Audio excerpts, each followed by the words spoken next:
Kuala Lumpur, sebagai pengiktirafan dan penghargaan kepada golongan pekerja dalam menjana kemajuan negara, kerajaan bersetuju memberi ganjaran sempena sambutan Hari Pekerja 2022 bertemakan Pekerja Tonggak Keluarga Malaysia dalam Pemulihan Negara.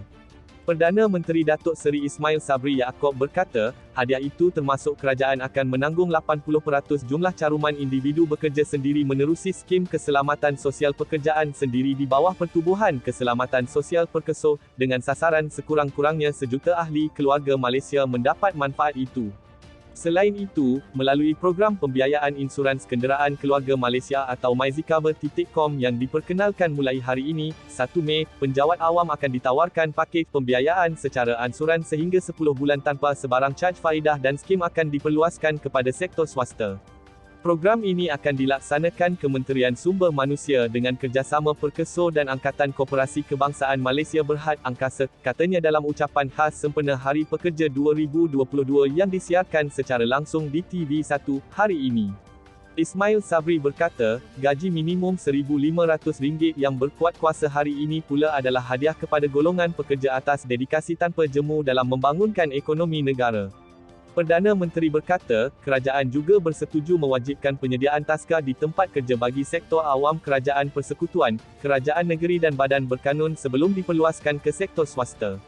Beliau berkata, kerajaan menyediakan geran tahunan sebanyak RM10 juta pada 2019 dan RM30 juta sejak 2020 bagi inisiatif berkenaan, sekaligus memberi kelegaan kepada pekerja yang mempunyai anak kecil.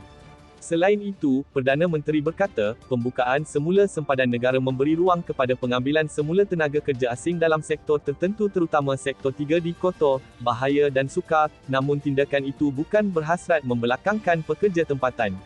Ismail Sabri berkata, satu mekanisme komprehensif akan dirangka untuk mengurangkan kebergantungan terhadap pekerja asing supaya warga tempatan diberi keutamaan terlebih dulu. Kementerian Sumber Manusia telah diminta supaya meneliti dan mengkaji aspek ini agar pekerja tempatan mendapat manfaat dengan menambah baik kadar gaji, pakej pekerjaan dan kemajuan kerjaya, katanya.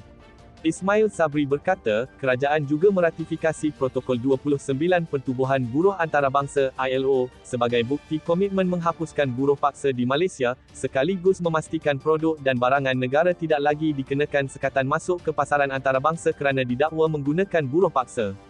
Sementara itu, Perdana Menteri berkata, kerajaan juga melancarkan portal Upskills Malaysia untuk pekerja meningkatkan kemahiran dan menjadikannya pusat rujukan tunggal yang menghimpunkan maklumat 6,143 penyedia latihan meliputi 35 bidang kemahiran. Selain itu, katanya, pelbagai inisiatif telah dilaksanakan bagi memastikan keluarga Malaysia dapat meneruskan kehidupan antaranya program subsidi upah PSU, yang membantu lebih 350,000 majikan di seluruh negara dengan peruntukan RM20.34 bilion selain berjaya mengekalkan 2.95 juta individu dalam sektor pekerjaan. Menurutnya, kerajaan juga telah meningkatkan head ceiling gaji bulanan diinsuranskan daripada RM4,000 kepada RM5,000 yang memanfaatkan 9 juta pekerja khususnya pencarum perkeso di seluruh negara. Kerajaan yakin warga pekerja keluarga Malaysia akan kekal berdaya tahan dan terus menjadi rakan strategik dalam membangunkan ekonomi negara. Kerajaan yakin warga pekerja keluarga Malaysia akan kekal berdaya tahan dan terus menjadi rakan strategik dalam membangunkan ekonomi negara. Sekali lagi, saya ingin merakamkan setinggi-tinggi penghargaan dan mengucapkan selamat Hari Pekerja kepada semua pekerja, pemimpin dan ahli kesatuan-kesatuan sekerja yang ada di negara ini, katanya yang turut mengucapkan selamat Hari Raya Aidilfitri kepada seluruh keluarga Malaysia.